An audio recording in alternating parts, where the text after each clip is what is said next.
Black Star Network is. Oh, no punches! I'm real revolutionary right now. Support this man, Black Media. He makes sure that our stories are told. Thank you for being the voice of Black America, brother.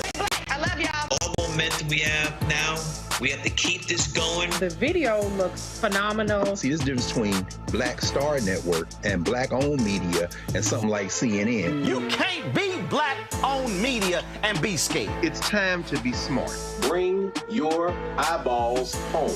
You dig?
2nd, 2024, coming up on Roland Martin Unfiltered, streaming live on the Black Star Network. The situation in Haiti is worsening as gangs continue to wreak havoc on the innocent, and the country's transitional government struggles to take shape. Retired Army Lieutenant General Russel Honoré has an idea saying that America needs to stop holding back the military from being able to access weapons. We'll talk about that with him on the show. Netflix's biopic on Shirley Chisholm, called Shirley, dropped today. Tonight, you'll hear from Robert Gottlieb, a white man who worked on her presidential campaign, and we'll talk about what that was like and how he learned a whole lot working for Congresswoman Shirley Chisholm. Plus, we will hear from Congresswoman Barbara Lee, who also worked in that campaign, plus the producers of the movie, Raina King, and her sister, Oscar-winning actress Regina King. Folks, Republican Alabama Governor Kay Ivey signed a law prohibiting state funding for maintaining, sponsoring, endorsing, promoting, or affirming DEI progress. The chair of Alabama's Democratic Conference will join us on the show. Plus, Congressman David Trone is apologizing for using the word jigaboo when talking about Republicans. What was he thinking? We'll tell you. It's time to bring the funk on Roland Martin Unfiltered on the Black Star Network. Let's go. He's got it. Whatever the miss, he's on it. Whatever it is, he's got the scoop, the fact, the find. And when it breaks, he's right on time and it's rolling. Best believe he's knowing. Putting it down from sports to news to politics. With entertainment just for kicks, he's rolling.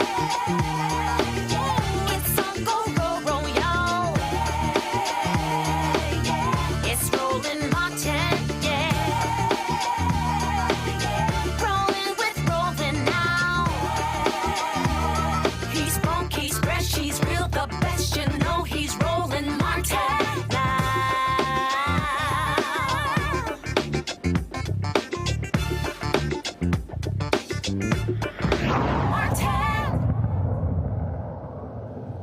Well, Maryland Congressman David Trone, who is the front runner for the Democratic nomination for U.S. Senator in Maryland, is apologizing after he used a racial slur in a congressional hearing while talking to a black White House leader.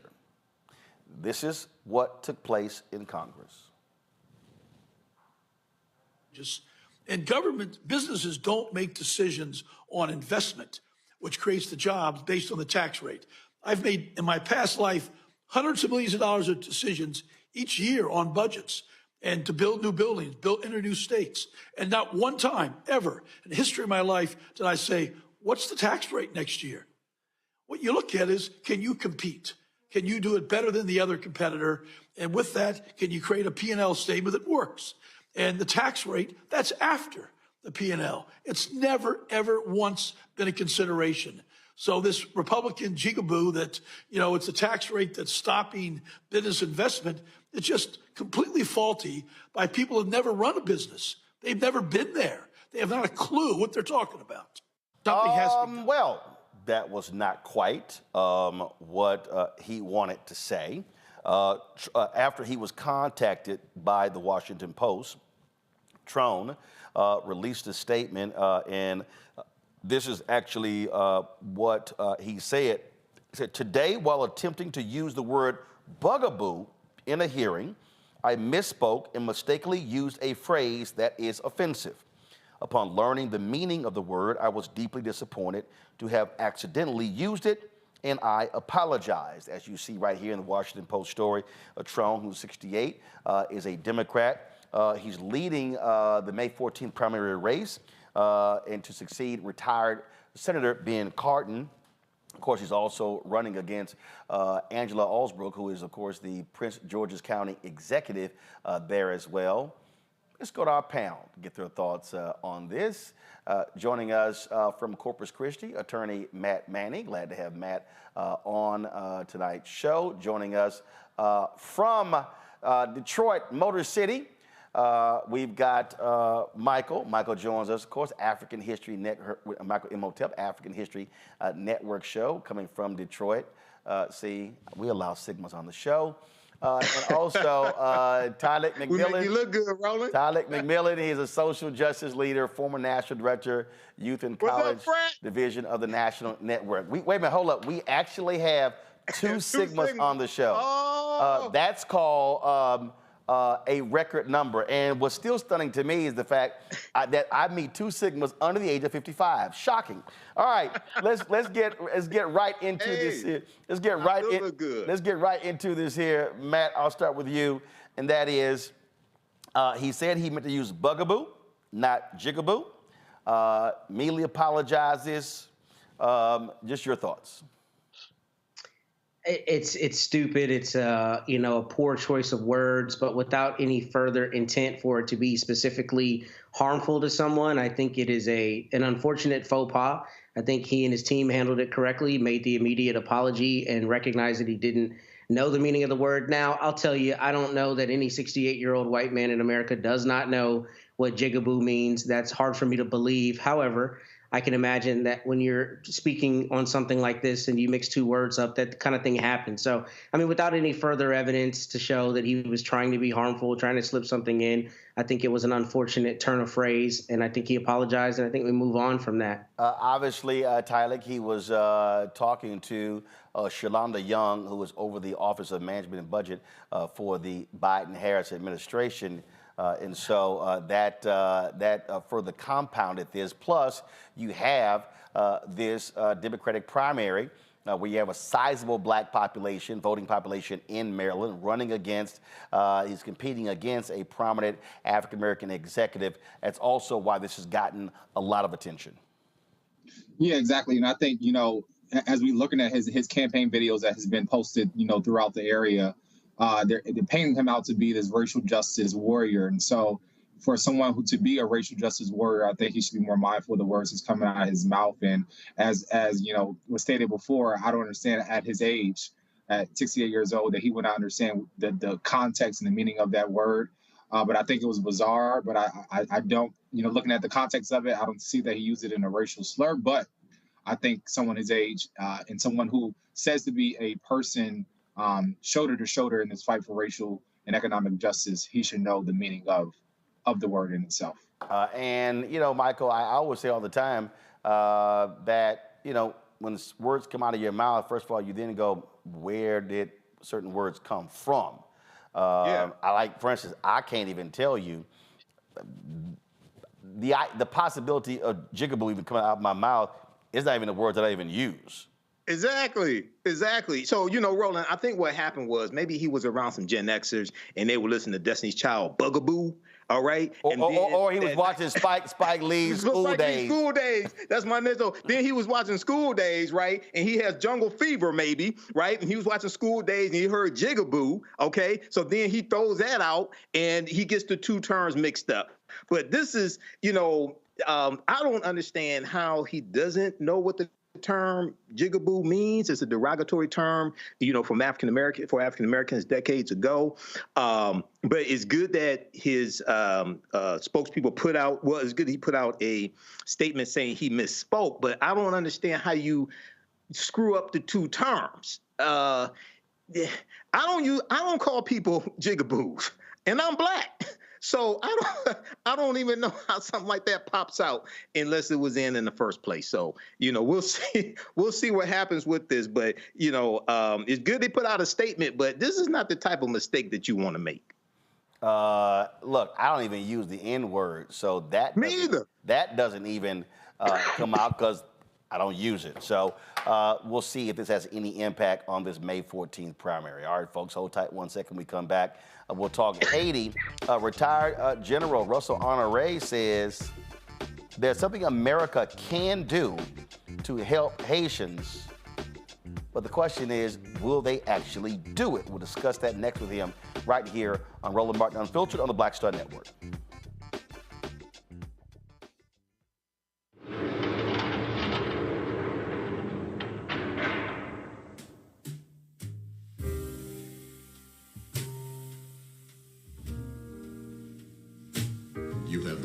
to remain silent.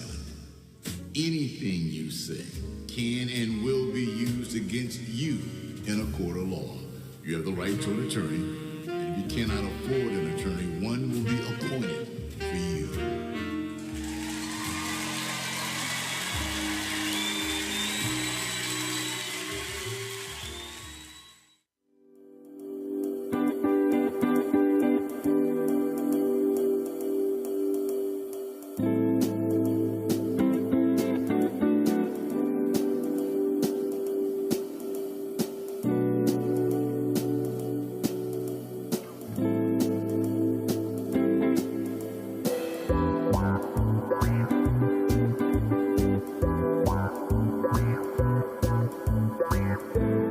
I am Tommy Davidson. I play Oscar on Proud Family, Louder and Prouder. Right now, I'm rolling with Roland Martin, unfiltered, uncut, unplugged, and undamn believable.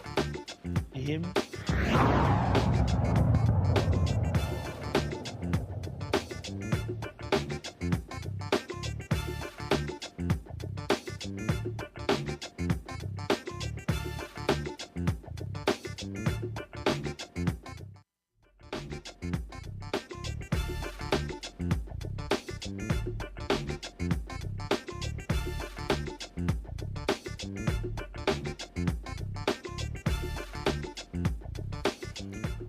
The situation in Haiti is getting worse day by day. The country's transitional government is struggling to take shape, and the island's powerful gains continue to make advances in the capital, Port-au-Prince. Almost half of Haiti's people are struggling to feed themselves, and several areas are literally close to famine. Security is an issue. Well, retired Army Lieutenant General Russel Honoré, many of us remember him for his work after Hurricane Katrina, joins us right now. General Honoré, glad to have you here. You talked about that there is something that America can do to help the security of the country that is in our control. Explain that. Yes, Roland, thanks for talking to this subject. Haiti has been ignored. Not just this administration with the wars in Gaza and Ukraine going on and the ongoing election, but the entire mainstream media has been slow to report on what's happening in Haiti.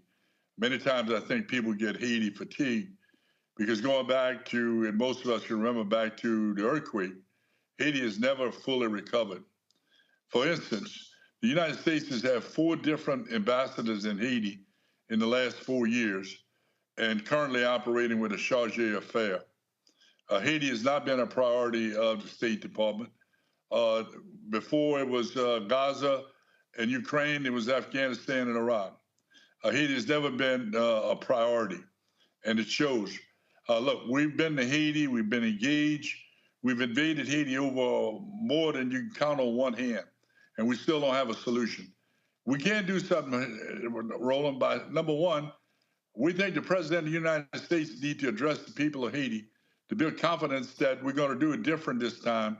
We're going to use the people of Haiti to come up with their own plan, Haiti, led by Haitians, supported by the U.S. and the other international community. That's what needs to happen. We need the President to address this himself straight up right now.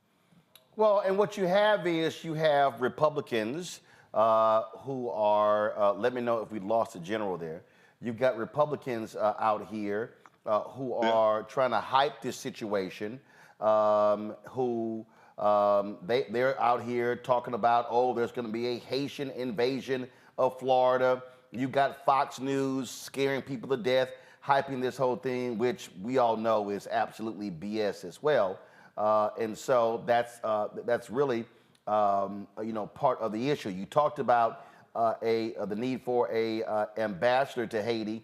That has actually happened. Go right here to my, if you go right here to my, what's going to happen is you go to my iPad, check this out. This was just last week. I mean, U.S. Senate confirms Biden nominee Hankins to be ambassador to Haiti. And that is Dennis Hankins, a career diplomat. And again, this is the first ambassador they've had in Haiti for 2.5 years. He was confirmed in an 89-to-1 vote. He previously was ambassador to Mali and Guinea. And so, but one of the things that you talked about was that the United States controls weapons for the Haitian military and police. Explain that to people who don't understand. Yeah, you're not going to believe this, Roland, but the Congress passed a rule that they would not supply weapons to the Haitian army and the Haitian police. Nothing but pistols. That's when we tried to provide some armored vehicles last year to the Haitian government. They had to come from Canada, and the United States flew them in because we got a rule in Congress that we will not arm the Haitian army. That is ridiculous. It was probably done after repeated coups happening in Haiti out of an emotional response. But Haiti needs an army to protect itself and to back up the police. Democracy has not worked well in Haiti. Haiti's had several opportunities to make it work, but outside influence and greed has destroyed the democratic process, and the people that suffer are the poor people of Haiti. We need a rule change in the Congress supported by the White House. This is why the president needs to come out and explain to the American people what the hell's going on in Haiti and why is it so hard to get something there, because most of the people in Haiti are reluctant of us to send the Marines in again, like they were there for almost 10 years at one time, and they had the blue hat helmet UN soldiers there for over 10 years, and nothing improved. We need a plan, Haiti. Right now, the CARICOM, the Caribbean nations, have put forth 8 or 9 people. Most of them are from one political party, the Montana Party, who was sponsored by Representative Maxine Waters and the old Aristide regime. The people of Haiti will not accept this proposed solution, and the Congress need to approve weapons going to the Haitian army and the Haitian police. To your point, Haitians to solve this. To your point, go to my iPad. This was an article Jacqueline Charles, the award-winning Caribbean correspondent for the Miami Herald, wrote September 2023. While international community is divided on the Haiti military, support for an army grows. In her article, it says there's one solution that Washington is not prepared to support: using the Haitian army.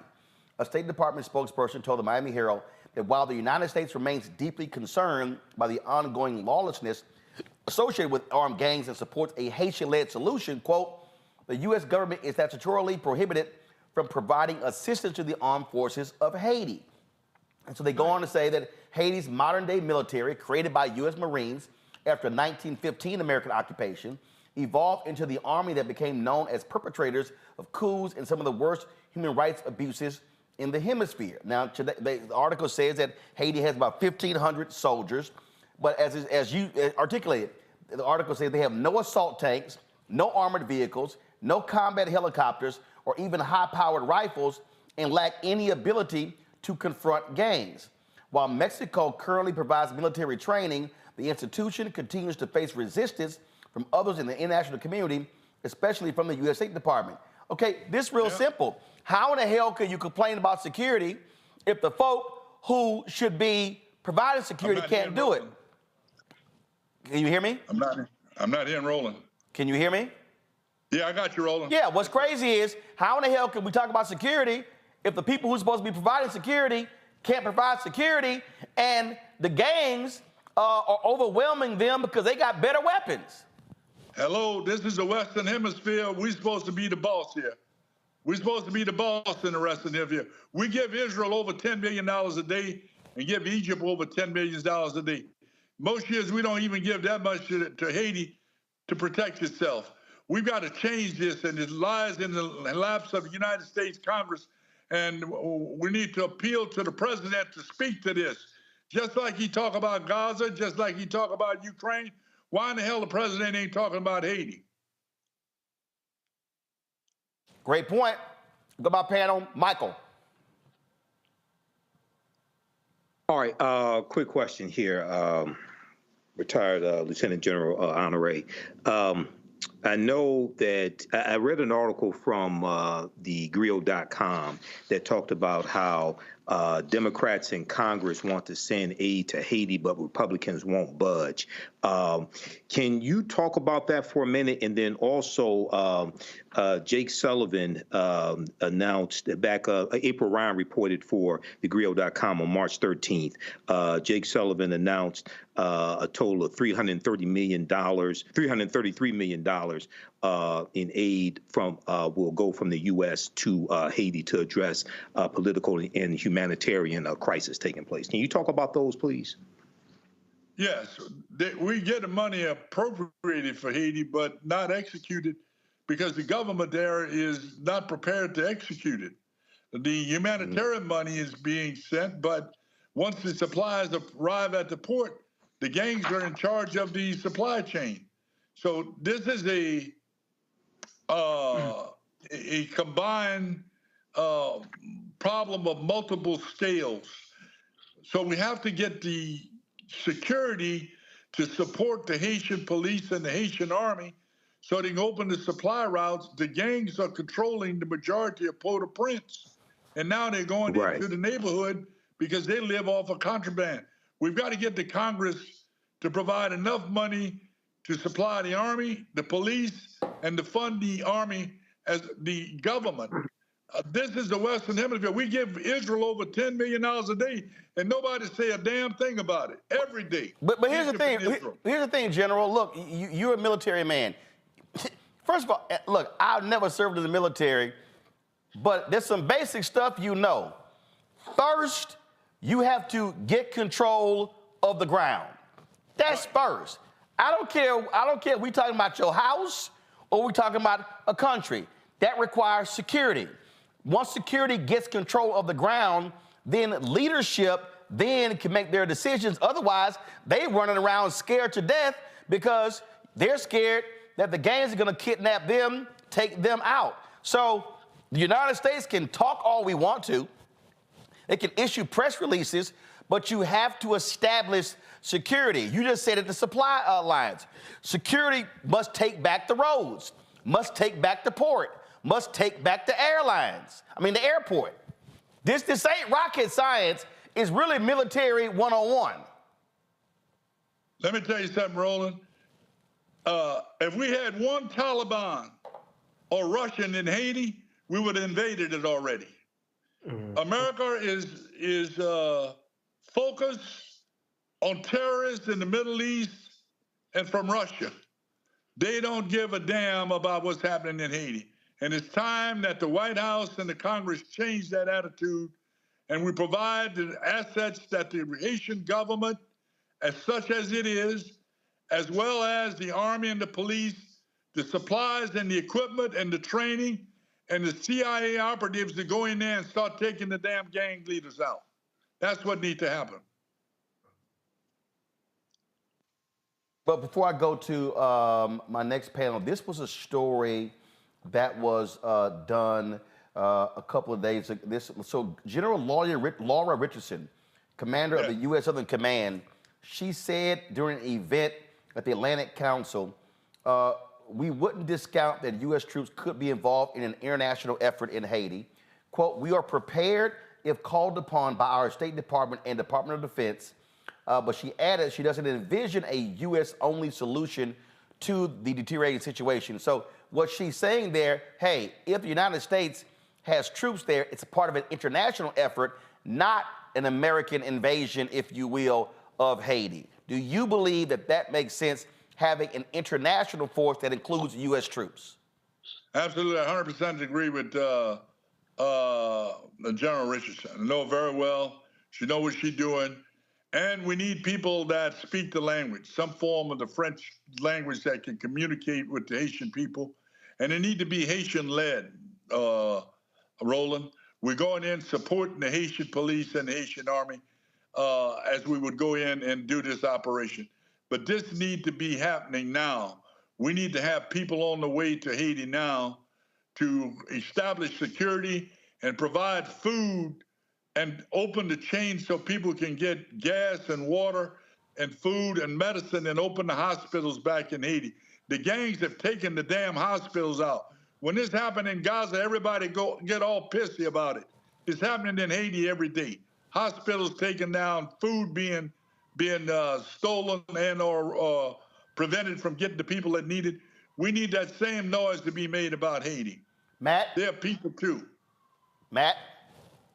Yes, General Honoré, my question is kind of in the same vein. Is there a recent example of a circumstance where the United States sent in a security force to stabilize a region and then handed it over to the government that you can think of that would be, appropriate for an example of what we should be doing in this circumstance?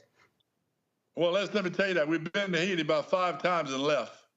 We're still in South Korea over 60 years. We're still in Germany over 70 years. The places that we have been successful in making peace, we're still there. We went, we didn't leave. That should have been the case in Haiti with a cooperative standing up and supporting the government of Haiti, just like we supported the governments in Iraq and to a certain point in Afghanistan. We've never done that long term in Haiti. We've always gone in with the intention of hurry up, get in, and get the hell out. Because for obvious reasons, that's not a place a lot of Americans want to hang around.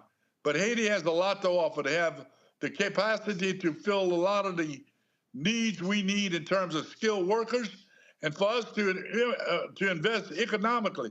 We invested in Taiwan, we invested in China, we invested in Vietnam. We've never made a substantial investment to help the economy of Haiti. Without an economy, this is what we end up with, is a contraband economy. We could do better than that, Roland. Absolutely. Tyler, go ahead, right ahead. No, I would say no. Thank you, General, for your service. I think, as you mentioned before, today and forever, we must listen to Haitians. Let Haitians tell the story. Let's engage with Haitian journalists. I think it's clear to point out, as you mentioned before, there has been close to almost 400,000 people being displaced from violence. And I would like to ask you, like, what do you think is the need outside, in addition to the resources of the federal government stopping deportations of Haitians from the United States back to Haiti as an importance as well? Well, one of the things we need to stop the exploitation of the Haitian workers. You know how much a person making in Haiti working in a garment factory? About $3 a day. Making shirts that sell in New York for $130 a day. And they stitch most of the baseballs that are used in the United States. That's a crying damn shame for American companies to go there and pay people, talking about a living wage. I'm talking about $3 a day, Roland, is the going living wage, is what they pay people in Haiti. We need to change that. There are no codes. We go to Haiti and we break every damn code. We are importing weapons into Haiti and giving to the gangs. The gangs have gotten out of control because of collaboration with some of the previous governments. And if we don't watch out, Aristide is going to be in charge of Haiti again. We know what happened the last 2 times he was in there, Haiti. Roland. All right. General Honoré, we certainly appreciate it. Hopefully the White House will take your advice, and we will certainly be posting this, and I'm quite sure they will be hearing what you had to say. We hope to hear something this weekend from the president about Haiti. Gotcha. God bless Haiti. I appreciate it. Thanks so much, sir. Thank you.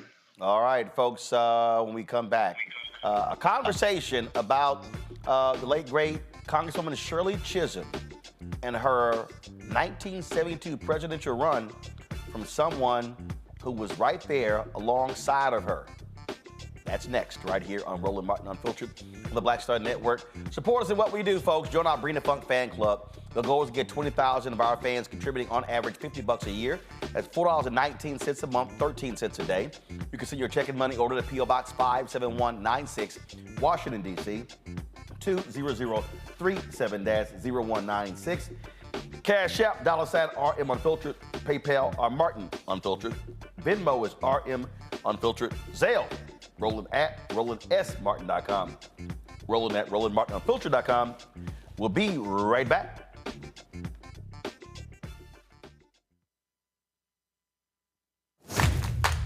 I have something I want to tell you. I am running for president. Of the United States? Holy. I'm paving the road for a lot of other people looking like me to get elected. Brooklyn's first black representative. You're about to make history. You gonna want to be president? You ain't no man. Maybe we should find your mother. All you got is your one vote. You sound just like every other politician. Do I look like every other politician? Truly, you can't win. And why can't I win? I have an opportunity to make a difference. This isn't a campaign. It's a joke. The only thing anybody's gonna remember is that there were a bunch of black folks who made fools of themselves. See too much suffering. And I don't know how to not try. We're living it proud. Step by step. I don't think I'm special. I just want to remind people what's possible. We need something that's going to make some noise. The Black Panthers and Shirley Chisholm. It's like thunder and lightning. I'm going to force all the politicians to be held accountable. You're gonna do all that. School teacher from Brooklyn. Harriet was just a slave. Rosa was just a domestic. What is it you do for a living again?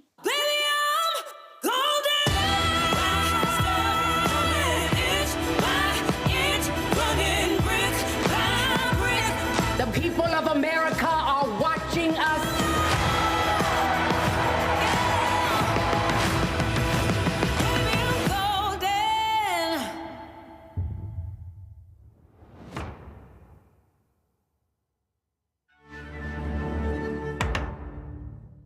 What's up, y'all? This is Wendell Haskins, a.k.a. Win Hogan at the original T-Golf Classic. And you know I watch Roland Martin Unfiltered.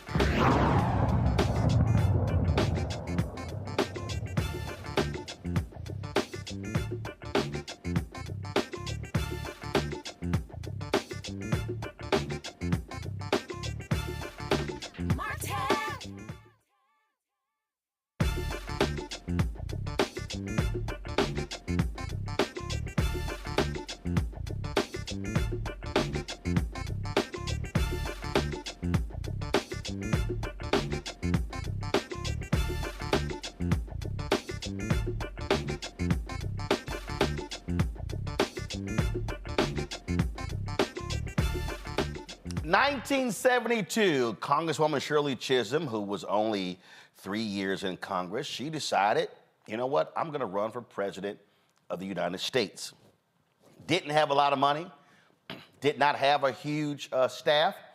Some say she had a ragtag bunch of young folks and volunteers who were with her trying to make this thing possible. And of course, she did make history, paving the way, of course, for future runs. Reverend Jesse Jackson, Sr., running in 1984, 1988, and of course, the successful run of then Senator Barack Obama in 2008. But what was it like to work on that campaign, to be a student working on that campaign, to be a white student working on that campaign, to be a white male student? Well, my next guest has insight because he was on that particular team. If you watch the Netflix movie, it's now available. I saw it Tuesday in Los Angeles, and he was at the premiere. That's where we had the opportunity to meet. He has a significant role in the movie, and it was something that he did in the movie that even I wasn't aware of that involves media. We're gonna get to that. Joining us right now is attorney Robert Gottlieb. Robert, how you doing? Glad to have you on the show.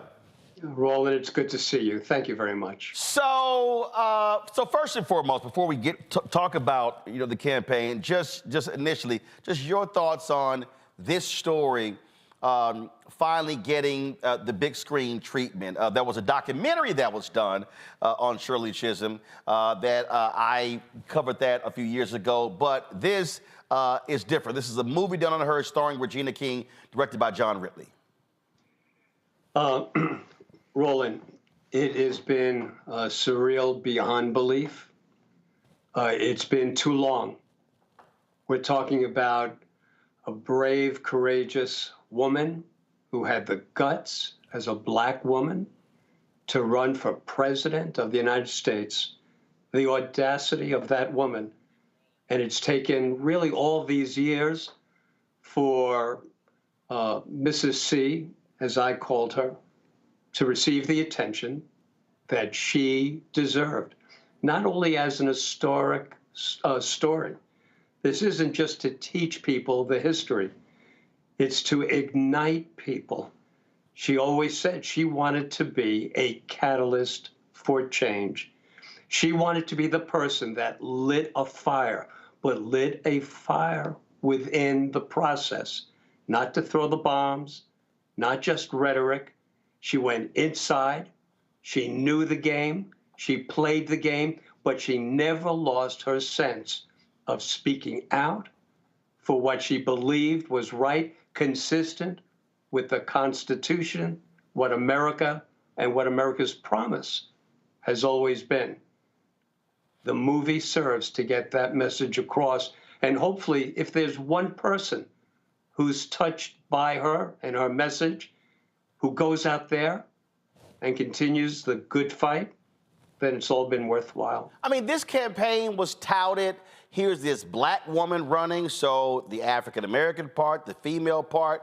So here you, a white guy, a student who got a scholarship to work in her office, and here you're in college, she goes, yep, come work on my campaign. And you're like, I got class. Well, no, but you didn't include the second line. I said, I have to call the university, and I have to call my parents. And I have to tell you, that's true. That's true. I was part of that ragtag young group that felt that she represented the very best and the promise. You know, you have to remember the times we're in. We're going through real hatred in the country back then. There was the racial divide. You had the Black Panther Party. You had the civil rights. You had the killings, Martin Luther King in '68, Robert Kennedy in '68. You had such, and the fires and the riots. So you had a real racial divide. You had the anti-war, the Vietnam War battle going on. And here I am, I'm at Cornell, and I went down to visit Mrs. C and the friends I had met the summer before. I went down there during Christmas break just to say hello. And before I left, Mrs. C calls me into her office. And just as it's depicted in the movie, it's so real. And she says to me, Robert, I have something to say, to tell you. I'm going to run for president. And after saying, what the, I then say, but I can't. I have to call the university. I have to call my parents. And I can't do it. And she then says words to the effect, I don't believe in the word can't. So I spent the day on the phone, calling my parents first, by the way, and then the university. And somehow I managed by the end of the day to have the university agree to award me with 9 credits of independent study to then spend the rest of my senior year working on the campaign. And I had to take a 3-credit course at George Washington University at night. That's how it unfolded. So first of all, what was that conversation like with your parents when you said, "Hey, yeah, I'm a drop out of school. I'm gonna go work on this black woman's campaign"? Listen, I called my parents knowing exactly how they were going to react, and it was go get them. There was no question. There was no debate. And I didn't call them for their permission. I called them because they were my parents, and I wanted them to know the important news. So all of a sudden this campaign starts, and she makes this announcement. And again, y'all starting off don't have money. Democratic Party doesn't want her to run at all. Black leadership did not want her to run. I'm very familiar with what happened at the Gary Convention in 1972. Here we are 4 years after MLK's assassination.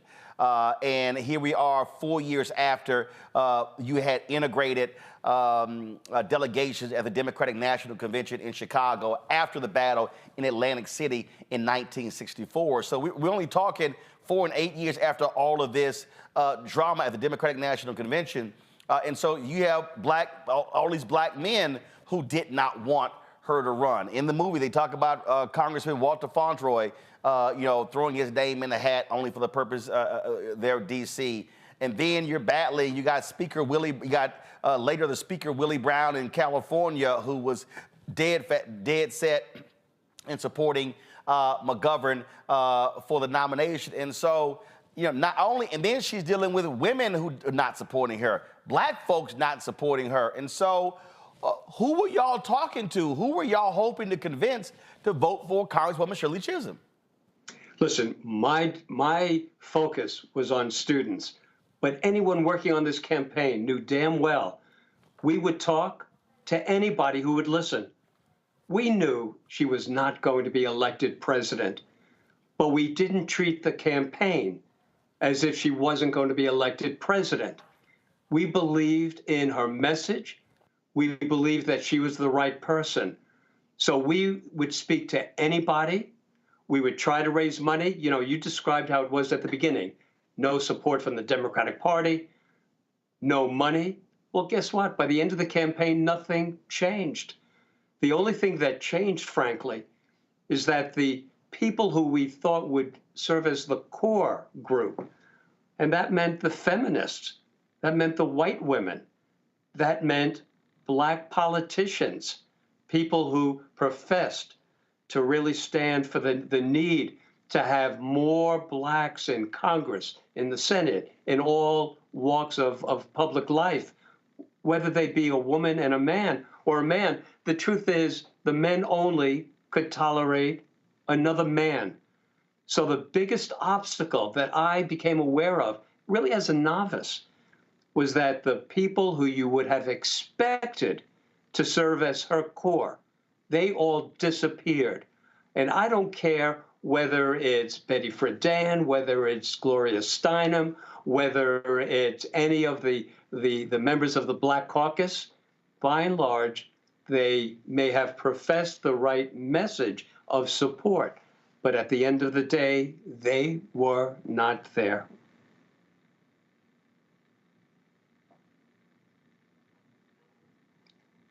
All right. Now, I've lost the audio. So all of these people who were saying the right things were not doing the right things. So when this black woman stepped up, they were kind of like, what is wrong with her? What is she doing? Here is some of her announcement when she made the announcement when she went public in New York. Here it is.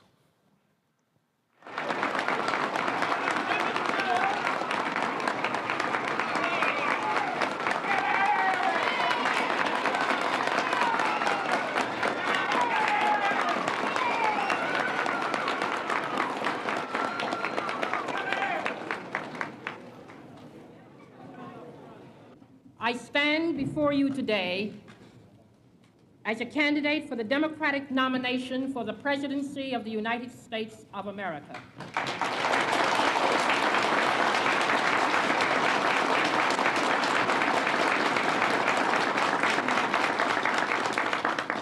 I am not the candidate of Black America, although I am Black and proud. I am not the candidate of the women's movement of this country, although I am a woman, and I'm equally proud of that. I am not the candidate of any political bosses or fat cats or special interests. I stand here now without endorsements from many big-name politicians or celebrities or any other kind of prop. I do not intend to offer to you the tired and glib cliches which for too long have been an accepted part of our political life. I am the candidate of the people of America.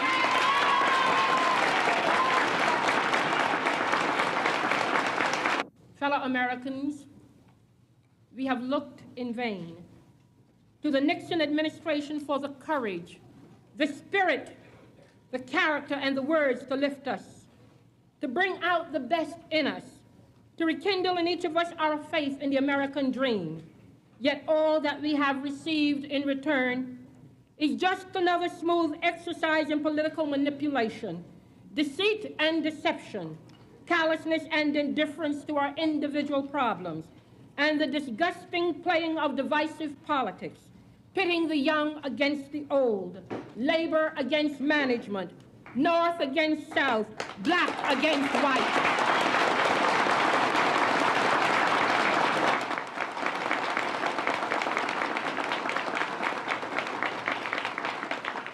The abiding concern of this administration has been one of political expediency rather than the needs of man's nature.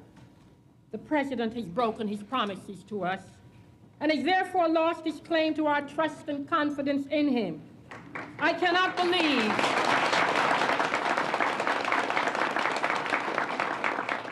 believe that this administration would have ever been elected 4 years ago if we had known then what we know today. But we are entering a new era in which we must, as Americans, demand stature and size in our national leadership. Leadership which is fresh, leadership which is open, and leadership which is receptive to the problems of all Americans. Robert, when you hear that, do you still get chills? And is her voice sort of ringing in your ear with all the conversations that y'all had? The answer is yes. And the truth is, I heard her make her stump speech thousands of times. And every time I heard it, it had the same effect on me. She was so real and so right. Every time I heard the same damn words, I would walk away and say, it's affecting me as much today as 2 months ago. And listening to that again, all you have to realize, when you talk about the importance of this movie, think about it. It sounded like she was talking to an audience today about the realities of politics today. When she says we've entered a new era, that was aspirational. She was hoping we entered a new era. The truth is, what we're living through in this nation needs 1,000 Shirley Chisholms. That same battle that she set out to wage needs to be waged today. So it has an effect, but again, it's not only of nostalgia. It affects me in the same way as it did then. And anyone, we always felt, quite frankly, Roland, that if she can get in front personally of millions of people, she would have been elected. I'm gonna go to a break, and I want to talk about that because you were involved in something that actually made history. And again, I'm watching the movie and I go, wow, I didn't know that. So we're gonna go to a break. We're gonna talk about that history-making role that you played when it came to the courts and the FCC that allowed America to hear the voice of Congresswoman Shirley Chisholm in a broad way. That's next, folks. We're talking to Robert Gottlieb, an attorney in New York. He worked on the presidential campaign of Congresswoman Shirley Chisholm in 1972. We're going to talk about that. My panel going to have their questions for Robert when we come back as well. Folks, right now, you can watch Shirley, starring Regina King, on Netflix. It is available now. We'll be right back. Roland Martin Unfiltered on the Black Star Network.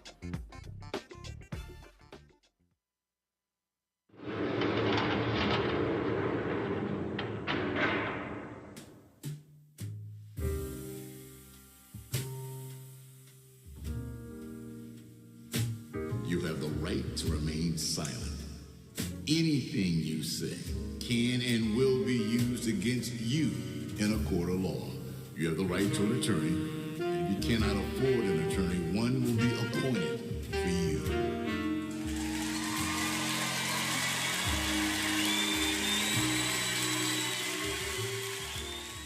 Next, on the Black Table with me, Greg Carr. The Tuskegee Institute, now university, forever linked to the infamous and despicable syphilis experiments done on the poor rural farmers in Alabama and the Tuskegee Airmen, the famous heroes of World War II. But its history is about so much more. In his new book, The Tuskegee Student Uprising, author Brian Jones reveals a largely untold history, rich in radical activism and reform. Suddenly the students are meeting these folks whose lifestyle is very different from theirs, very rural, but they're seeing them lose family members. People in their family disappear. How Tuskegee became an epicenter for Black power. An amazing history lesson on the Black Table, right here on the Black Star Network. My name is Lena Charles, and I'm from Opelousas, Louisiana. Yes, that is Zydeco capital of the world. My name is Margaret Chappelle. I'm from Dallas, Texas, representing the Urban Trivia Game. It's me, Sherry Shepard, and you know what you watch. Roland Martin on Unfiltered.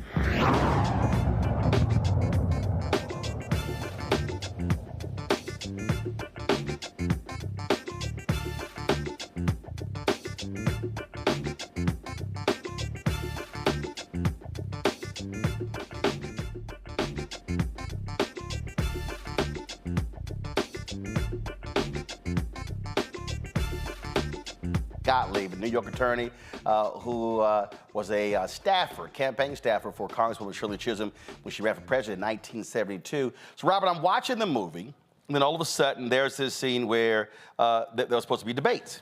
And the networks decided, hey, she doesn't qualify. And so she then said, let's sue. And y'all are broke, y'all ain't got no money. And so all of a sudden they're trying to figure out, well, who the heck are we gonna sit here and get to file this lawsuit? And they were like, that dude wants to be a lawyer. Walk us through that, because in the movie, the character's looking like, I know y'all not talking about me. Listen, I had that look many times, but Roland, and for anyone watching this, you don't want to get me disbarred.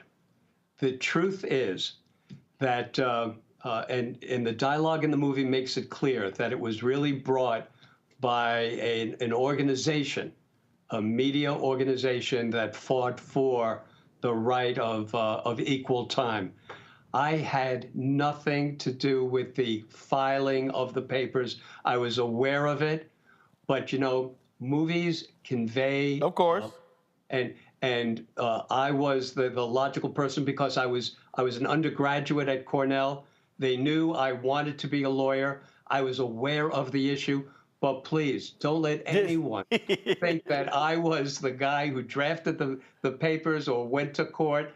I had the information, and I know I supported it with all of my heart and soul. Did you find the group? Was your job to find it? How did that happen?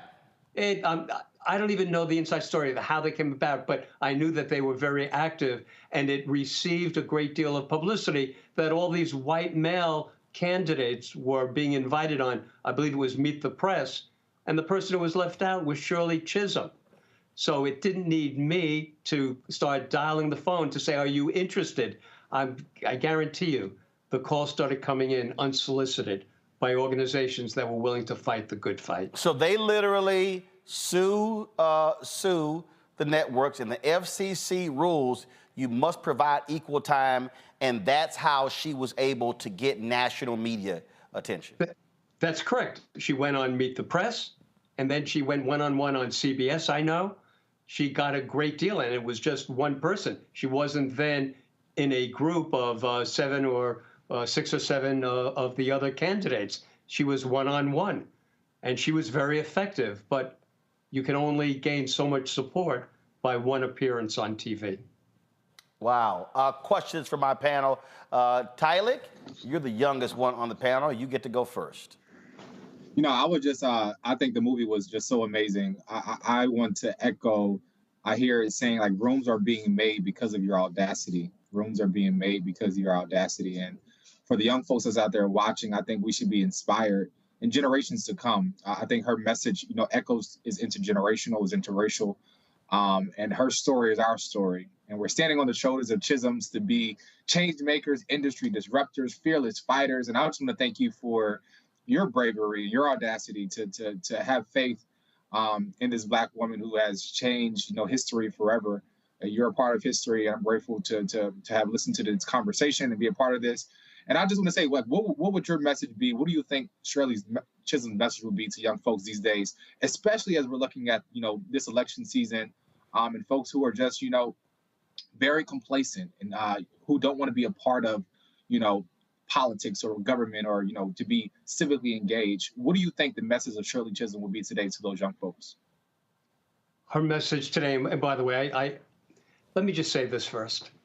I really thank you for commending me. But I have to tell you, I don't really deserve that. And I'm not just saying that out of some false sense of modesty. It was so natural. It was an opportunity to work for somebody who had the right message, which I'll then talk about in a second. And I didn't think at the time that I was doing anything special. I thought she was doing something special, and that's why I wanted to work with her. But at the time, it didn't take bravery on my part. It didn't take courage on my part any more than it would take courage to march in Washington against the Vietnam War or to support the Black students at Cornell when they insisted on an African American studies program. We did what we had to do in order to implement what we believed this country was supposed to stand for. As far as what Mrs. C would say today, it would be the same thing as she said then. Don't just be angry about what you see. Don't just give rhetoric, because you're going to spend the rest of your life just angry and yelling about things. There's a way to stop what's happening in the country today. So young people, get off your video games, get off social media, get in the streets, march in the streets, organize, knock on every damn door. November is right around the corner. And there is no excuse. When it goes against you, don't complain, young people, when your books are being taken away from you, when you're not able to study certain topics you want to study in school, when if you become pregnant, you can't have abortion, or you can't vote because you don't have the right identification. Don't complain. That would be her message today, but it's the same message. And that's what's so disheartening in many ways. We're reliving history, but it's real right now. Get off your backsides. Matt? So let me first say, I think the statute of limitations has run on any ethics complaint about you filing lawsuits. The lawyer on the panel would say that. You are hired. Thank you. I have one question and one comment. So the question is, what parallels do you see in the treatment of Black women in politics these days as it relates to your time with Mrs. C? Any improvements or any steps back in the current era as it relates to the treatment of Black women in politics and even just the credence that they're lent? And then the comment is, thank you for doing many years of criminal defense. I tell people that is quintessential lawyering, and I appreciate you having made a career of that kind of work. So thank you again. Thank you. By the way, I don't think that takes courage either. I think that's what our Constitution says I should be doing. As far as the politics today, just see the anger and the hatred that's directed against certain minority members of Congress. Anyone of color. Look at AOC. What she has to bear, it becomes very personal. There's a hatred, there's a resentment that I, just from the outside, I'm not involved in the inner workings of political campaigns now, but I see how they are treated and how they are attacked. So I think certainly just as a bystander, we have come a long way. Just look at the numbers. But as far as the way white America looks at them and what they are now willing to do and say against them, now that they have permission from people like Trump and others on the right, they have permission to do it without any repercussions. So we've come a long way, but there is a much longer way to go before this country is true to its ideals. Michael. All right, Attorney Gottlieb, thanks for coming on the show today and sharing this information with us. As the historian on the panel, I had a question about Governor George Wallace, who is portrayed in the movie. And there's a scene in the movie where Shirley Chisholm makes the controversial decision to go visit Governor George Wallace while he's in the hospital. There was an assassination attempt on him in 1972. And he never forgot her showing kindness to him. And in 1973, he helps her to get legislation passed to raise the minimum wage for domestic workers. Can you talk about what caused her to go visit him? Because, I mean, this is Governor George Wallace, who said segregation today, segregation tomorrow, segregation forever, and who ran for president in 1968 for the American Independent Party as against civil rights. What caused her to go visit him, and what was some of the backlash that she received from the African-American community behind that? Yeah, that also is a great question. At the time when I heard that she was going, my reaction was the reaction of everybody. Shirley Chisholm is going to see this racist. Right. It was unbelievable, the reaction before as well as afterward. There was a lot of controversy, and there was a lot of resentment among Black voters and young students. There was a resentment. If you ask me why she did it, that's who she really was. She was a sensitive, empathetic, she was a real human being with the highest morals and beliefs. And she was religious. And she felt it didn't matter what his political views were, didn't matter that he was a racist. He was gunned down. He was gunned down. He was getting a lot of attention. He was in a hospital bed. He was paralyzed. Right. That reflects everything anyone needs to know about her true and real character. Right. She also survived assassination attempts on her own life as well. That's right. There was, I recall hearing, I wasn't there, I was on the road, of the attempt on her life as well. Robert, last question for you. That is, so when you see the videos and when you see the movie, I mean, she is forceful, she is earnest, she is very clear.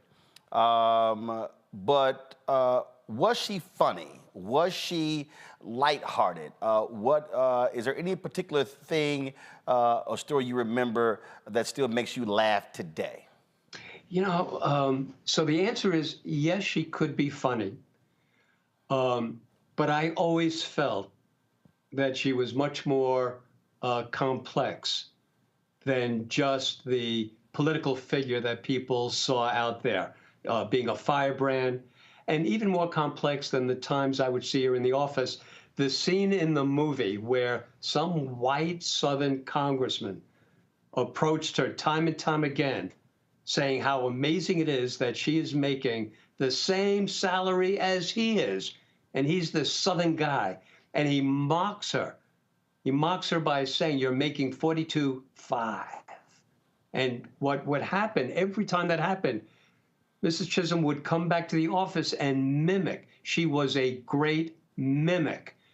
And what I saw when I saw that movie the first time and I heard her making fun of that guy right to his face, it brought it back to me so clearly because Regina King nailed it. That's exactly how she said it. That's exactly how she would make fun of this guy. So she was a good mimic, but I never had a sense that she was having fun after leaving the office. I never had a sense that she was going out to party. Now, she may have. She didn't share all that stuff with me.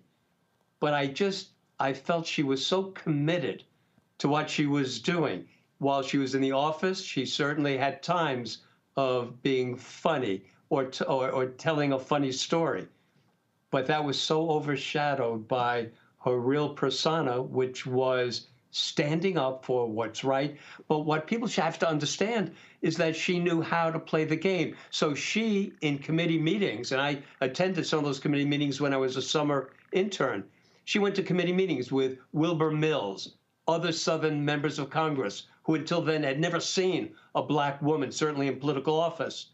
And she managed to work with them. And that was a lesson which I know had an impact on me. Even the people who you personally detest, if they have the power, she understood how to wield her power by getting some incremental change. It was important for her to accomplish that. And she did accomplish it in many ways. Well, I think that this movie is so needed, and I'll be honest, I'm a native of Houston, and obviously, for me growing up, we all knew about Congresswoman Barbara Jordan, and I think if you ask a lot of people in this country who was the first black woman. It's good seeing you again, and I think her message that you're getting out there and that the movie will get out there, it's worth everything, certainly, I've ever done. And she can really have a major impact as we move forward. Well, absolutely. Robert Gottlieb, I appreciate it. Thank you for joining us and appreciate your insight into the late, great Congresswoman Shirley Chisholm. Thank you, Roland. Thanks a lot. Folks, again, Shirley is airing right now on Netflix. You can check it out. A little bit later in the show, we're going to share with you more of what we got from the red carpet on Tuesday, including Congresswoman Barbara Lee, who worked on that same presidential campaign with Shirley Chisholm. Plus, you will hear from Raina King, the producer of the movie, the sister Regina King, and Regina King, who starred as Shirley. It took them 15 years to get this movie made. Coming up next, we'll talk with the top leader of the Alabama Democratic Party regarding Republican Governor Kay Ivey signing her anti-DEI bill in the state. Yeah, but they sure as hell don't mind DEI Saturdays racing up and down the football field. You're watching Roland Martin Unfiltered on the Black Star Network. I have something I want to tell you. I am running for president. Of the United States? Holy. I'm paving the road for a lot of other people looking like me to get elected. Brooklyn's first black representative. You're about to make history. You want to be president? You ain't no man. Maybe we should find your mother. All you got is your one vote. You sound just like every other politician. Do I look like every other politician? Freedom! Truly, you can't win. And why can't I win? I have an opportunity to make a difference. This isn't a campaign. It's a joke. The only thing anybody's gonna remember is that there were a bunch of black folks who made fools of themselves. See too much suffering. And I don't know how to not try. We're living it proud. Step by step. I don't think I'm special. I just want to remind people what's possible. We need something that's going to make some noise. The Black Panthers and Shirley Chisholm. It's like thunder and lightning. I'm going to force all the politicians to be held accountable. You're gonna do all that. School teacher from Brooklyn. Harriet was just a slave. Rosa was just a domestic. What is it you do for a living again?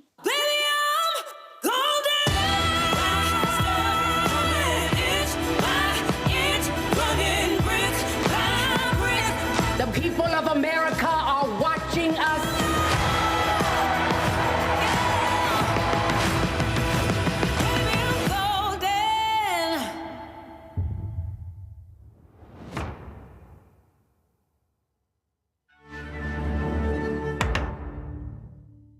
Hey, yo, what's up? This is Mr. Dalvin right here. What's up? This is KC. Sitting here representing the JODECI. That's Jodeci. Right here on Roland Martin Unfiltered.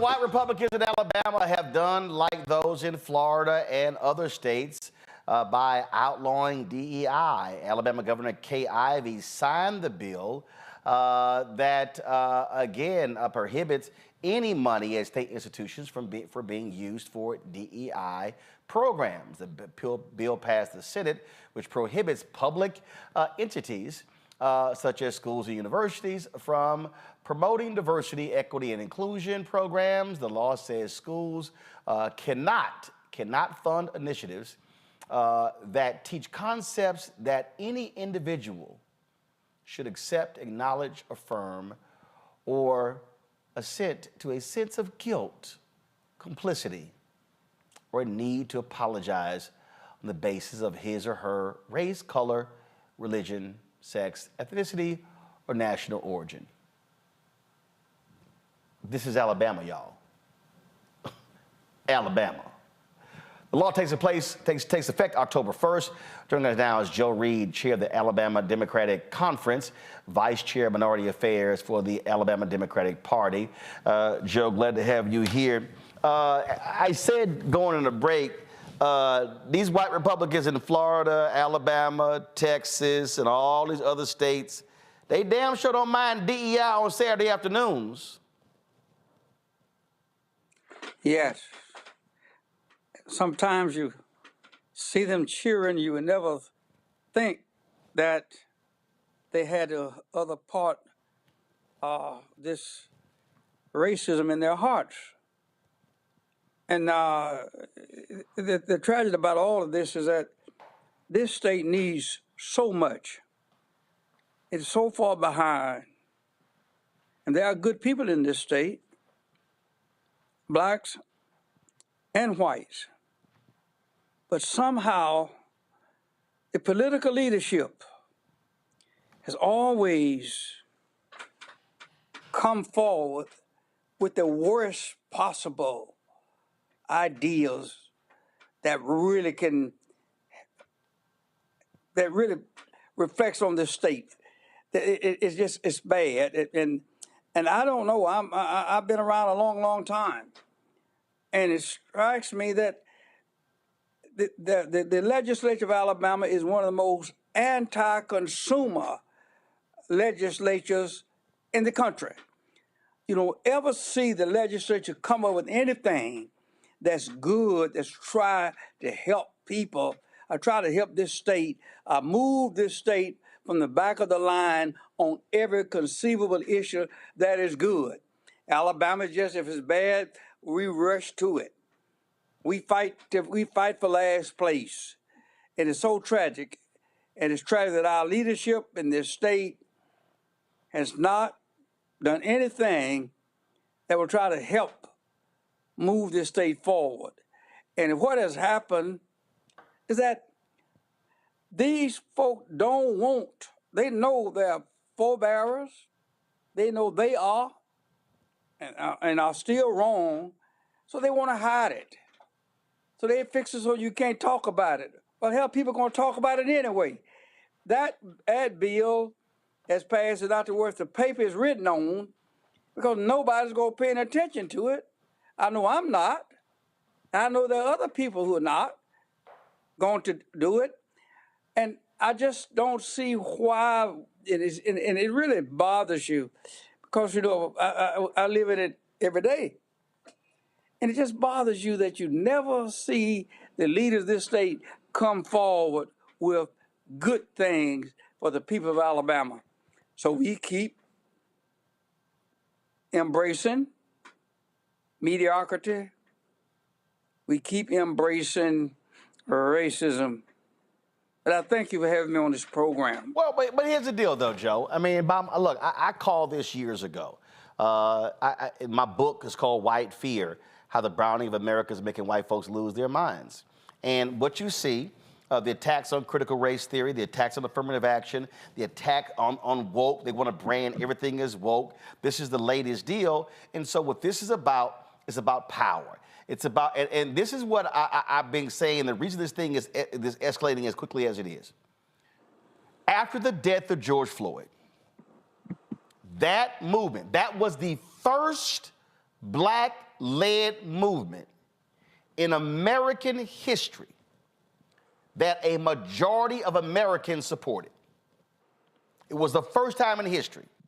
And what scared these white folks was they saw young white people pissed off, protesting. The massive protests all around the world wasn't just black folks. They saw white kids angry and upset. And these white folks said, oh, hell no, we cannot have these young white folks learning about true American history. That's why they hate the 1619 Project. That's why they don't want certain books to be read, because they are scared to death of younger white folks learning the real story of American history, not that BS that we were all taught. And they said, no, we got to put a stop to this quickly, otherwise we gonna lose control of this whole thing forever. That's what Alabama is doing. That's what Florida, DeSantis is doing, and Abbott in Texas, and Lee in Tennessee, and on and on and on. You said it so much better than I. You said it so much better than many others. And that is, and if there's a real hope, it is in the young people, in particular white young people, because there are some changes. You mentioned earlier about the guys running a touchdown on the football field. Well, people applaud those guys. People will say they're not so bad after all. And I cracked a joke a while back. I went before a group to talk, and I said, I really feel sorry because I don't see the white boys playing football.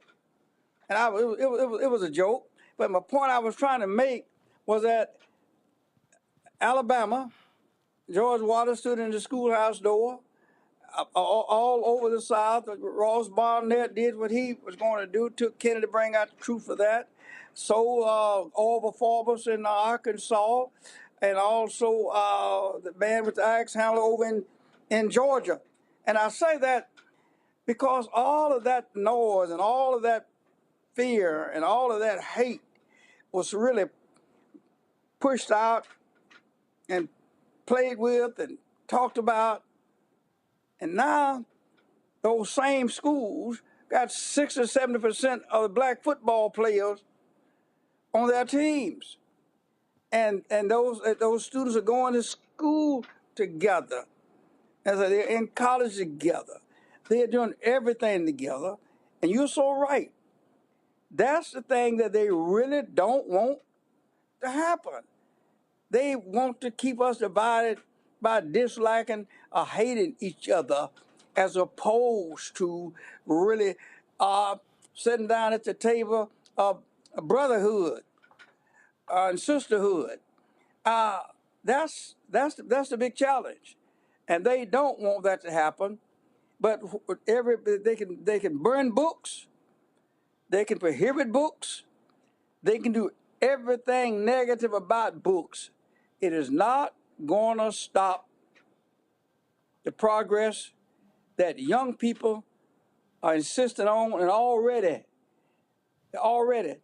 they are raising questions about the slavery and why and how can you justify it? How can you bring it about, bring discussions about? They don't want nobody to talk about that. Mm-hmm. And that's why they are trying their level best.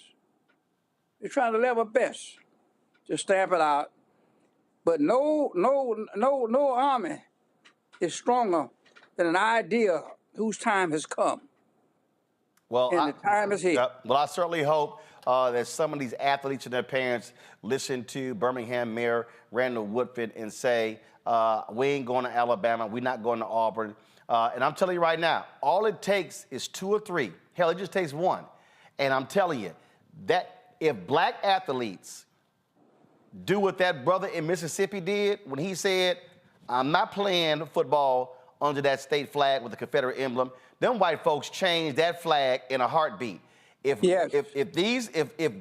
or 3 black athletes say, I am not going to Alabama. I am not going to Florida. I am not going to these schools in Texas because they hate, because of anti-DEI laws. These white legislators will be racing to the floor to change the laws because they know damn well they can't win nothing without black athletes. And they Amen. do. Joe Reed, we appreciate it. Thank you. Thanks a bunch. I'm going to go to a quick break, come back with my panel. We're going to pick up on this. You're watching Roland Martin Unfiltered on the Black Star Network.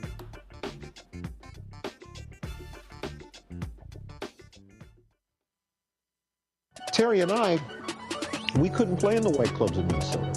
It felt like such a, strength through adversity type moment that I think black people just have to go through. We have to figure it out. Right. We make lemons out of lemonade. But there's a reason we rented a ballroom, did our own show, promoted it, got like 1,500 people to come out. Clubs were sitting empty. They were like, "Where's everybody at?" And I said, "They're down watching the band you wouldn't hire." So it taught us not only that we had the talent of musicians, but we also had to have the talent of entrepreneurship.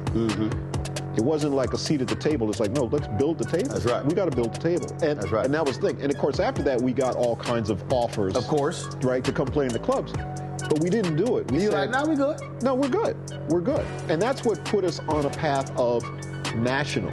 And of course, when Prince made it, then it was like, okay, we see it can be done.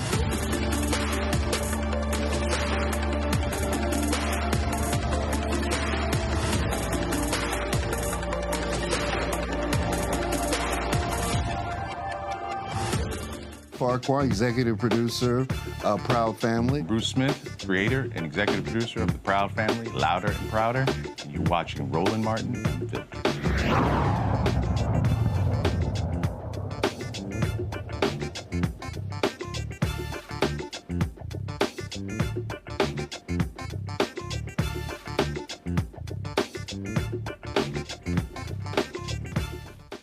All right, folks, welcome back.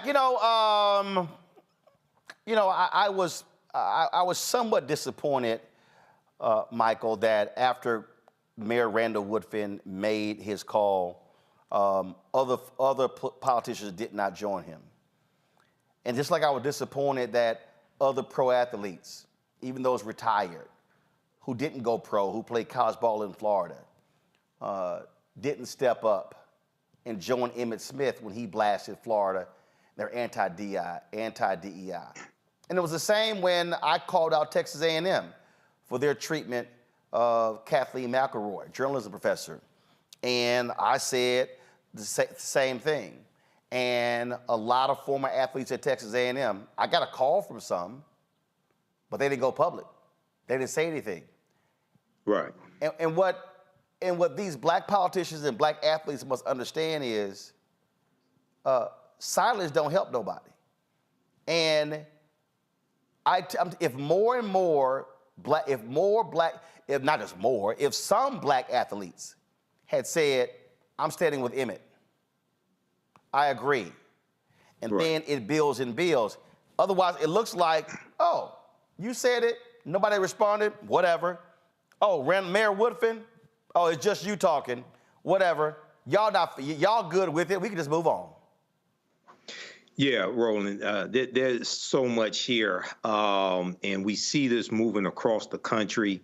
And this is something really that Donald Trump unleashed going back to September 2020 when he did his executive order banning critical race theory being used in training for federal employees. And we've seen all this explode from there. Yes, other athletes need to step up and boycott. Yes, they need to speak out. Other politicians need to speak out, et cetera. But too many of us are scared and complacent. And I said the same thing back when Colin Kaepernick had his protests as well. I said African Americans need to stop watching the NFL, stop buying jerseys, stop buying tickets in protests. And we understand when we work collectively and leverage our economics to enforce our political agenda, we have a much better chance of winning. So one of the things that I would say that needs to take place in Alabama, if it hasn't already taken place, is one, we saw in Florida, we saw hundreds of black churches started teaching African American history inside the churches as a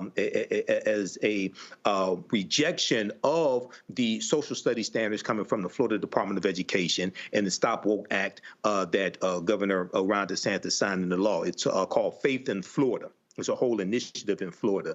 Two, I would say if I was African Americans in Alabama, I would say, okay, Governor Kay Ivey, you're against the divisive concepts being taught. Well, teaching about George Washington in school is divisive because he owned 318 slaves. Teaching about Thomas Jefferson is divisive because he raped Sally Hemings and he owned collectively 600 slaves in his lifetime. Teaching about Andrew Jackson is divisive because he signed the Indian Removal Act of 1830, which forced Native Americans on the Trail of Tears into Oklahoma, and 1/3 of the people with them were African Americans. So I would flip them on them and talk about all these other things that you're teaching that are divisive and attack them that way as well. So we need to fight back. You know, Matt, yesterday, Michael Herod of The Root said that if you actually take this law, you could literally apply it to football because the NCAA requires DEI programs, and Alabama is an NCAA school. He said, he said it would be great if somebody actually filed a lawsuit on that behalf. He said, and that would really shake them up. He said, because the NCAA literally requires it. And he said, and this law is counter to that NCAA requirement. I said, sound like a good idea to me. I think that would be brilliant. And it's funny because that's exactly what I wanted to opine on as it relates to this situation in particular. I think what we need to do is clog the courts. I think the law is patently unconstitutional. The fact that they write something as vague as divisive concepts as it relates to race and sex and other things, that doesn't give any rubric for what is considered permissible under the law and what's not permissible under the law. And the same thing happened here in Texas when they passed their anti-DEI laws. So I think what needs to happen is, and I'm hoping somebody walks into my office one day with this exact complaint so I can file the suit.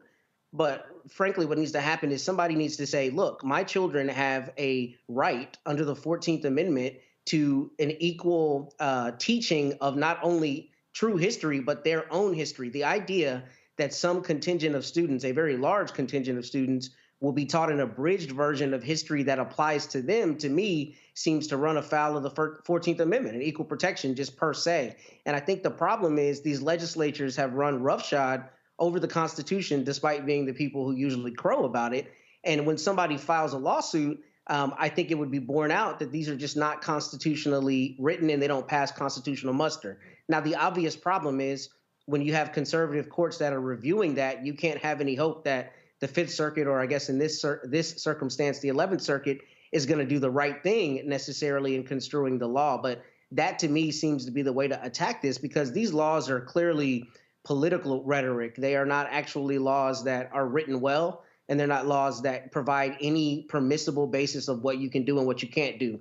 So I think that's a genius idea, because as you mentioned from the beginning, the reality is nobody has any problem with DEI when it relates to sports, when it relates to anything that they get enjoyment from. But when it comes to something that makes them feel bad, i.e. the true history that shows a history of abuses and injurious actions by white people against black people and people of other races, then it now becomes a problem. And I think that lawsuit would be genius, because it would force them to recognize that you're okay with black people in one context and you have a problem in another context, and that doesn't comport with this idea that you're anti-DEI, particularly if the NCAA, requires that, because you want to see them run down the football field at Tuscaloosa, and this would make it hard for that to happen. Tyler. Yeah, I would say, they don't care about your diversity, but want you to run a ball. They don't care about your equity, so they keep you from voting and having access to the ballot. They don't care about your inclusion, so they block history books and ban books. I think it ignores the systemic inequalities and historical disadvantages that played in this country, telling the true history of what's happened in this country. What we see happening from Governor Ivey is an agenda of white supremacy. She's an agent of white supremacy and trying to take us back. But, we must do all we can to organize and strategize, whether that's in the courts, in the streets, to really fight this off. But I think once we look at it, when we look at affirmative action, the truth of the matter is that it has always been white women that have been the benefit of affirmative action. So we look at DEI and affirmative action. She's only taking back the privileges that got her to where she is right now, outside of her own privilege of whiteness. But it's an agent of white supremacy, and they're trying to take us back to a time, and we must do all we can to keep the fight up. Absolutely, that's what we must do. First of all, Michael, Tylik, and Matt, thank you for joining us on today's show. Certainly appreciate it. Thanks a bunch, gentlemen. Folks, when we come back, Congresswoman Barbara Lee from the red carpet of Shirley. We'll also hear from Regina King talking about how hard it was to get this movie made. You're watching Roland Martin Unfiltered on the Black Star Network. Next on the Black Table with me, Greg Carr, the Tuskegee Institute, now university, forever linked to the infamous and despicable syphilis experiments done on the poor rural farmers in Alabama and the Tuskegee Airmen, the famous heroes of World War II. But its history is about so much more. In his new book, The Tuskegee Student Uprising, author Brian Jones reveals a largely untold history, rich in radical activism and reform. Suddenly the students are meeting these folks whose lifestyle is very different from theirs, very rural, but they're seeing them lose family members. People in their family disappear. How Tuskegee became an epicenter for Black power.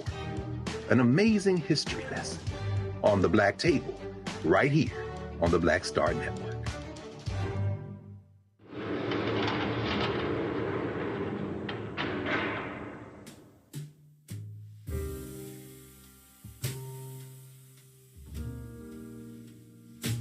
You have the right to remain silent. Anything you say can and will be used against you in a court of law. You have the right to an attorney, and if you cannot afford an attorney, one will be appointed for you.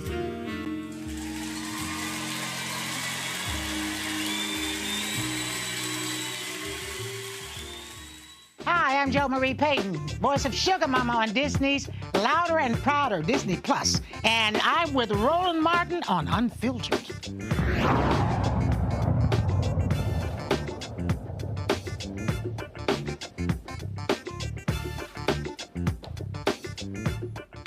She is a sitting member of Congress, Barbara Lee. She ran for the United States Senate in California, but she got her start working on the presidential campaign of Congresswoman Shirley Chisholm in 1972. I was in Los Angeles on Tuesday for the red carpet of the Netflix movie Shirley, starring Regina King, directed by John Ridley, and got an opportunity to chat with Congresswoman Barbara Lee. What's happening? How you doing? How are you doing? You look like you and I got the memo in terms of what we're going to wear. Come on, this is a significant event now. Come on, we got to honor our sister, our friend Shirley Chisholm. I tell you, long overdue. And I'm so excited. How do you feel to see finally this story being told? Because when you think about so many of our black politicians, very few, I mean, it was a Showtime movie with Adam Clayton Powell, but there are very, very few of our folks who are in politics. Well, you know, that's how I got involved in politics, was through Shirley Chisholm's presidential campaign. And now, fast forward to today, there's so many people who don't know her. And today I was thinking about that. How can anyone not know who Shirley Chisholm was, her legacy, who she was as an elected official, first black woman elected to Congress to run for the presidency, first woman to run for president. Also her agenda, as she was a progressive black woman. She was early on the board of the National Association of Reproductive Rights. She was spoke fluent Spanish. You know, she was against the Vietnam War. I mean, this woman was amazing. She was far ahead of her time. And so the timing of this film can't be better time. Which group? She also was a co-founder of, okay, I keep getting them mixed. There are two groups. There's a Dorothy Height group, National Council of, oh man, what's the group? Council of Black Women, NCNW, National Council. Yeah. I always keep getting confused. But not only those things that she did. Talk about from your perspective, again, seeing her in action. Seeing her in action gave myself a lot of confidence that black women can lead. She was empowering. I mean, she cared about people and she was very smart, but she always cared about people who she was trying to educate, first of all, about the importance of the political process. And she was a very sensitive woman, though, and I've seen her behind closed doors when she cried a lot. She was very vulnerable in many respects. So she demonstrated that tough love and that brilliance. But she was a very compassionate and passionate and sensitive woman. I reminded somebody earlier, I was telling the audience that that 1972 convention in Gary, a lot of folks don't realize they were not embracing her. They were trying to draft a man to run. I was there, and let me tell you, I was there trying to get Shirley Chisholm the endorsement, and I'll never forget the difficulties we had. And so for some reason, my sister and I decided we were going to get some T-shirts, and we wore them on the floor of the convention, and Jet Magazine took a picture of us and said, "Get your S together." And it was a jet, and that was the point. We wanted people to come out of that convention, these delegates, supporting Shirley Chisholm. So here you at this black political convention. You were 4 years removed from King's assassination, and here you have these black men who don't want to support their sister, and she had already announced. Yeah, and it was just, to me, I couldn't quite understand it, because she was the first black woman elected to Congress, so she knew what she was doing. She had more experience, first of all, than anybody at that convention. And secondly, she wanted to unify the black community and unify people in this country who were shut out. And she understood what coalition politics was. And she understood, though, that we had to be black and proud and unbought and unbossed in order to bring people along to have a larger multiracial, multi-generational coalition. And so she knew, though, in the film, I think, kind of shows that interaction, what the deal was. But I was there, boy, let me tell you, I wanted her there. I was fighting. I wore my T-shirt. I said, no, And myself and the delegates from Northern California, those of us who were active, went there determined. So you, of course, were on the staff of Congressman Ron Dellums, and this man here plays Ron Dellums in the movie. So what kind of a lesson that you have to teach him about your former boss? Well, first Shirley Chisholm had to teach me a lesson, and she had to tell me, Barbara, this is politics.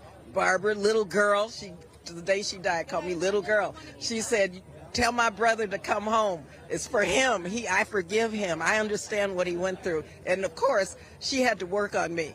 But finally she did. And I understood what real loyalty and what true love and what real friendship meant, because she showed me, because I was upset. I was upset when she went to see George Wallace. I was mad. I wanted to leave the campaign.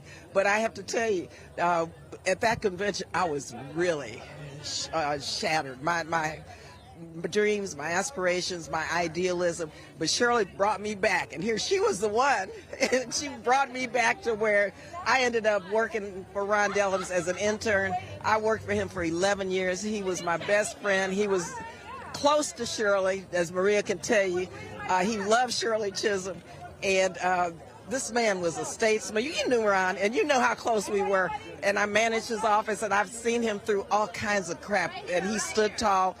first chair of the Armed Services Committee. He taught me everything about the defense budget. I mean, he was, and you really played this role quite well. You were Ron in that movie. That's the biggest compliment I can get. I really appreciate that. Really? The only thing is you're not an alpha man like Ron, but see, Ron's my alpha brother, so you know. Now, look, he was an iconic figure. So how did you prepare for that role?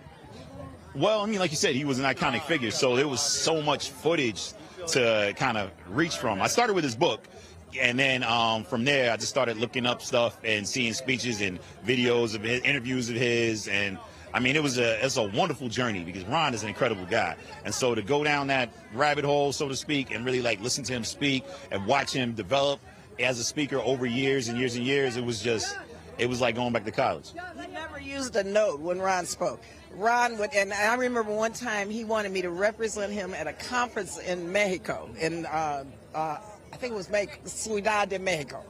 And I said, no, I can't do that, Ron. I can't represent you and speak at this major conference. I think Angela Davis was there. He said, why not? And he sat me down in his office. He said, look, you know more than what the audience knows. This is what you have to do. This is just how you think about that. He said, and relax. He said, because you know this.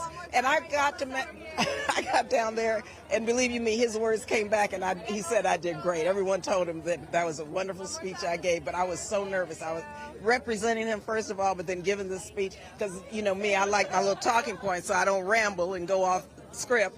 And he was so brilliant with his oratory skills that I always felt like there was no way I could do that. I want to get your thoughts again on this now being made a story for all to see across the world. I am so humbled and honored right now. It's been a long time coming, and just to have her story told the right way, the most poignant way that can be, I'm so blessed. And it couldn't have come at a better time as this, with all the turmoil our country is in right now. And to have young people to come out and see this, that is my biggest plight, to have young people to come out and see it. So I'm just elated. You know, being her goddaughter, it's a whole new thing. I'm just so happy. This is just the beginning. Final thoughts for you. Go see the movie. Go see the movie. Get galvanized, get out and vote. Right. Yeah. Right. I appreciate it. Let me conclude by saying one thing. I want to just say a couple things about Regina. What an unbelievable, brilliant actress she is. She embodied not only Shirley Chisholm's oratory skills, her accent, her persona, but her spirit. And also, I have to just salute Christina Jackson. For me to meet someone playing me, it was like meeting me meeting me. And she did a wonderful job as Barbara Lee in the movie. Congresswoman, always good to see you. I appreciate it. All right, folks, going to a quick break. We come back, we'll hear from Raina King and her sister, Oscar-winning actress Regina King, about their long, arduous battle to get Shirley made. You're watching Roland Martin Unfiltered on the Black Star Network. When you talk about blackness and what happens in black culture, we're about covering these things that matter to us, speaking to our issues and concerns. This is a genuine people-powered movement. There's a lot of stuff that we're not getting. You get it, and you spread the word. We wish to plead our own cause. Too long have others spoken for us. We cannot tell our own story if we can't pay for it. This is about covering us. Invest in black-owned media. Your dollars matter. We don't have to keep asking them to cover our stuff. So please support us in what we do, folks. We want to hit 2,000 people, $50 this month, raise $100,000. We're behind $100,000, so we want to hit that. Y'all money makes this possible. Check some money orders. Go to P.O. Box 57196, Washington, D.C. 20037-0196. The Cash App is $RM Unfiltered. PayPal is R Martin Unfiltered. Venmo is RM Unfiltered. Zelle is Roland@RolandSMartin.com. Hey, what's up, y'all? I'm Devon Franklin. It is always a pleasure to be in the house. You are watching Roland Martin Unfiltered. Stay right here.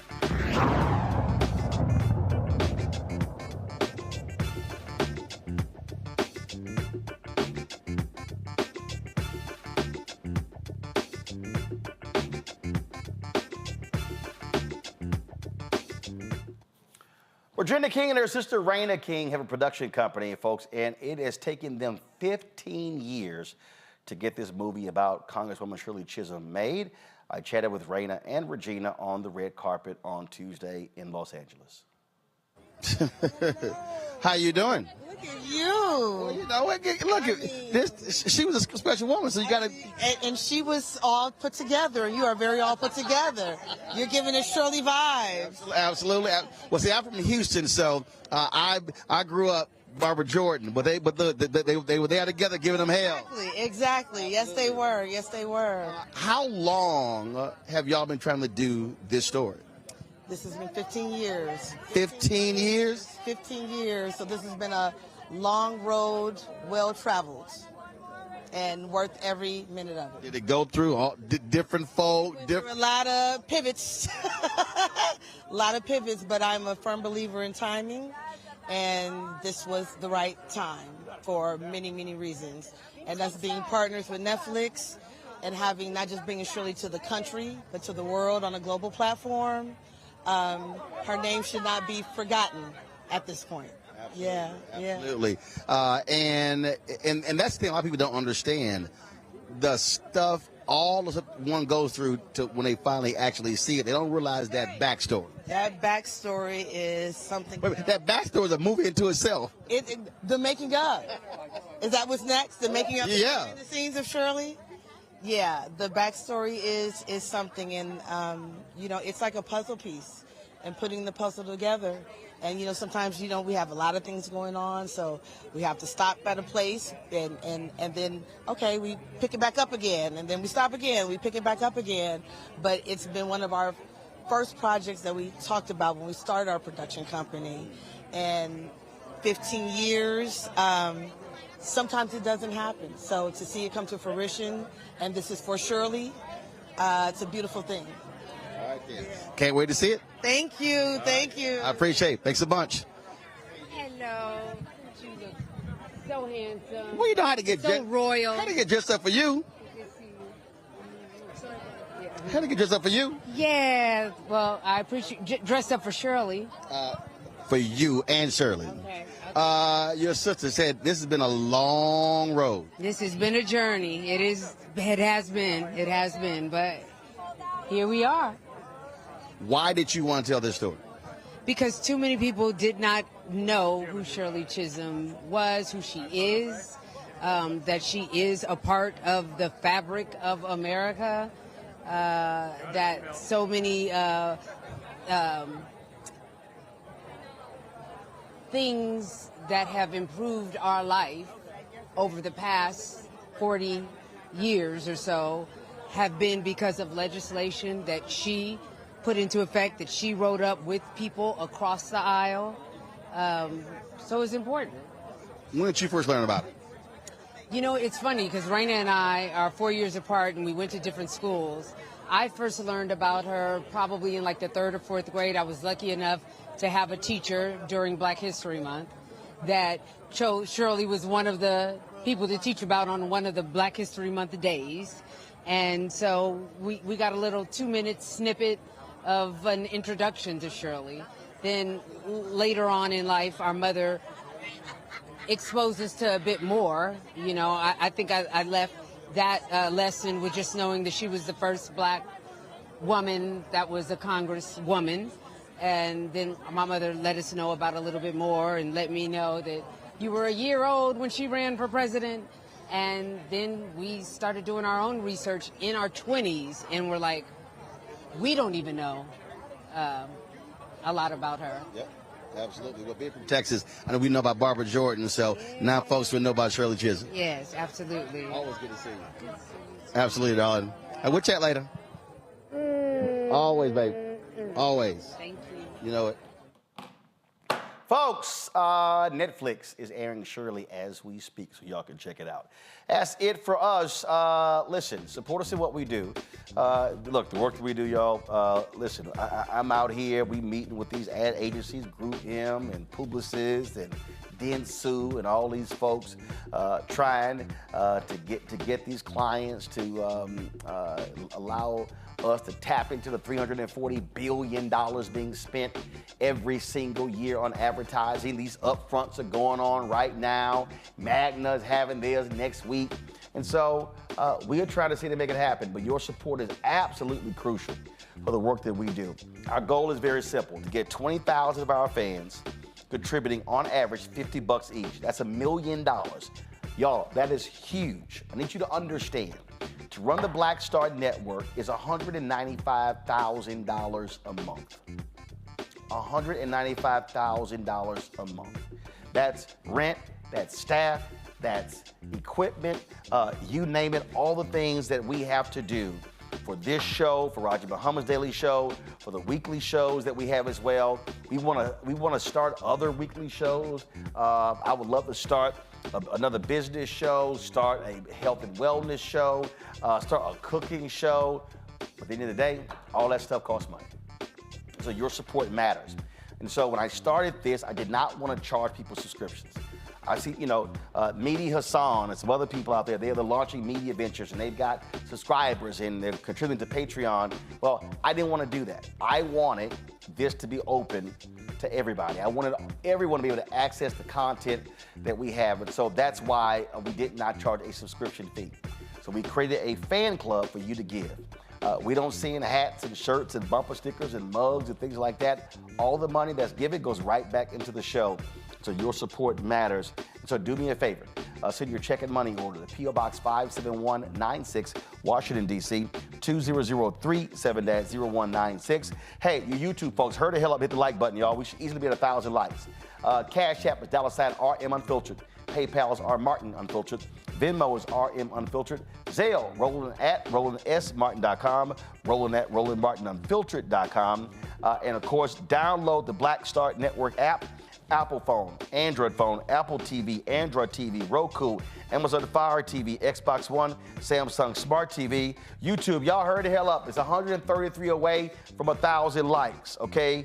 A bunch of y'all commenting. Hit the like button, YouTube folks. We should always hit 1,000 likes minimum every single day. So let's get going. You can also watch our 24-hour streaming channel. In addition to the Black Star Network app, you can watch our streaming channel on Amazon News by going to Amazon Fire. You can tell Alexa play news from the Black Star Network.